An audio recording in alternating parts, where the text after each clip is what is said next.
Fala galera, hoje a gente vai ver como que a gente determina o ângulo entre duas retas concorrentes. A gente viu em um vídeo anterior que duas retas concorrentes são duas retas que se cruzam.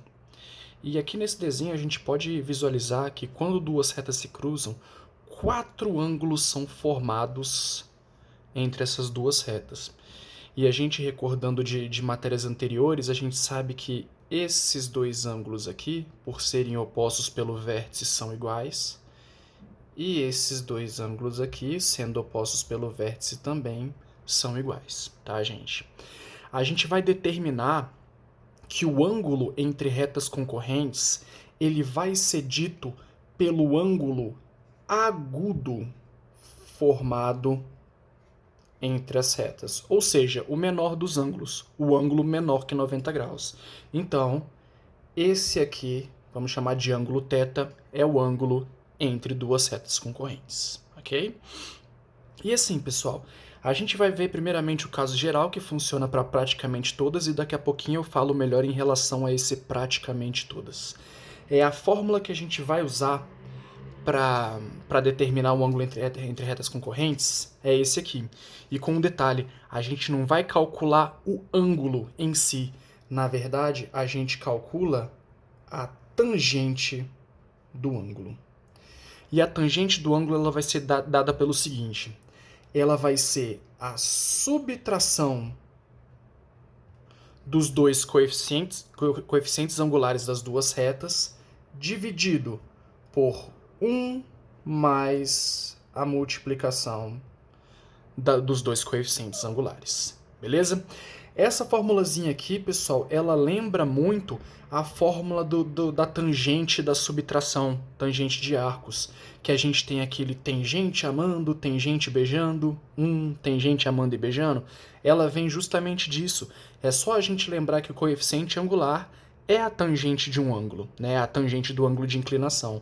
Então a gente vai usar essa fórmula aqui, e como ajuda para vocês lembrarem dessa fórmula, é só vocês lembrarem da tangente da subtração, como eu falei. Tem gente amando, tem gente beijando, tem gente amando e beijando. É a mesma estrutura, tá, pessoal? Agora, para a gente garantir que a gente pega o ângulo agudo, esse valor da tangente a gente sempre vai pegar o módulo dele, ou seja, o positivo. Se a gente pegasse o negativo, ia encontrar o ângulo obtuso, o ângulo grande. Garantindo que a gente pegue o positivo, a gente vai ficar com esse ângulo agudo aqui, beleza? Então sempre lembrar de tirar o módulo desse valor que a gente encontrar, ok? E aqui eu trouxe um exemplo pra gente calcular aí, para vocês testarem aí como usar a fórmula. E aqui a gente tem que tomar cuidado com o seguinte. Eu dei aqui as duas equações de reta, e a gente sabe que precisa dos dois coeficientes angulares. Então, pessoal, eu preciso que essas retas estejam na sua forma reduzida. Olha aqui, pessoal, a reta S está na forma reduzida. Aqui eu já sei que o coeficiente angular de S é menos 2. Só que a equação R está na forma geral, então a gente vai primeiro transformar. Muitas vezes a gente precisa fazer isso. E para transformar, basta a gente isolar o y, gente. Então vamos lá.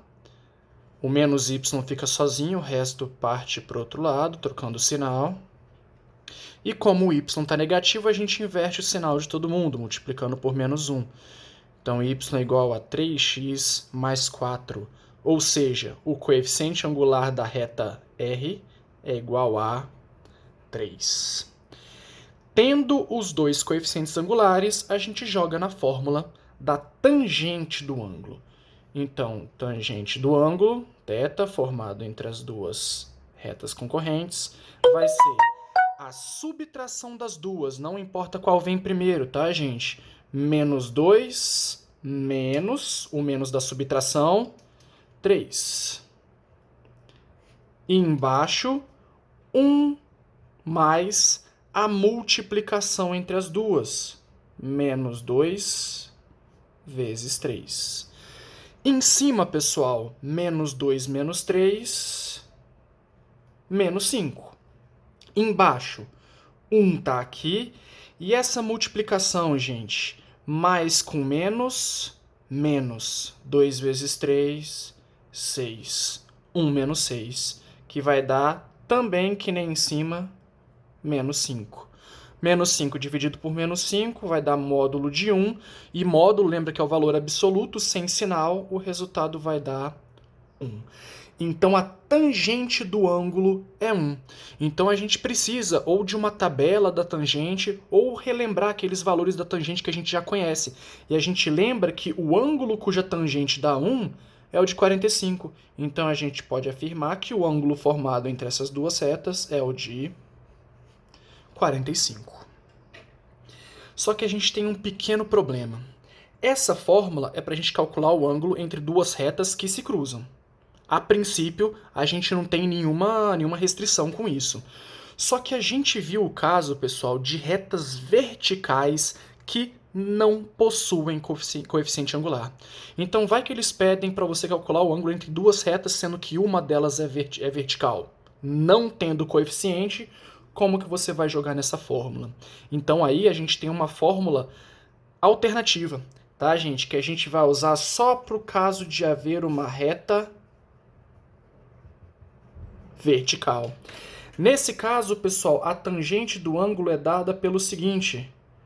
É dada pelo módulo, de novo, de 1 sobre o coeficiente angular da outra reta, da sem ser a reta vertical. Beleza? 1 sobre o coeficiente angular. Ok? Então, vamos ver isso num exemplo. A gente tem a primeira reta R aqui, x igual a 2. A gente sabe que retas x igual a alguma coisa é uma reta vertical. Então, essa aqui eu sei que é vertical. E eu sei que a reta S já está na sua forma reduzida, o coeficiente angular dela é raiz de 3. Então, basta a gente jogar direto na fórmula, tá, gente? Só que na fórmula alternativa, a que só precisa de um dos coeficientes. Então, tangente do ângulo é igual a 1 sobre o coeficiente angular, raiz de 3. 1 sobre raiz de 3 já é um número positivo, então o módulo vai ser simplesmente 1 sobre raiz de 3. E aqui, pessoal, a gente não reconhece essa tangente pronta aqui. Vai precisar da tabela? Não necessariamente. Por conta do seguinte, pessoal. Lembra que os matemáticos eles costumam fazer a racionalização quando a gente encontra uma raiz embaixo? Multiplica pela raiz em cima e embaixo, multiplicando por 1, assim não modificando o número. Nesse caso, pessoal, 1 vezes raiz de 3, raiz de 3. Raiz de 3 vezes raiz de 3, 3. Então, esse número aqui, pessoal, 1 sobre raiz de 3, é a mesma coisa que raiz de 3 sobre 3. Porque eu não modifiquei ele, eu multipliquei por 1. Multiplicar por 1 é a mesma coisa que não fazer nada, né, gente? E esse raiz de 3 sobre 3 ele é reconhecível. A gente sabe que a tangente... Qual ângulo que tem essa tangente? É justamente o ângulo 30. Então, pessoal, o ângulo que essas duas retas fazem, RS, é o ângulo de 30. Com isso, galera, a gente termina esse vídeo. Agradeço a vocês. Até logo.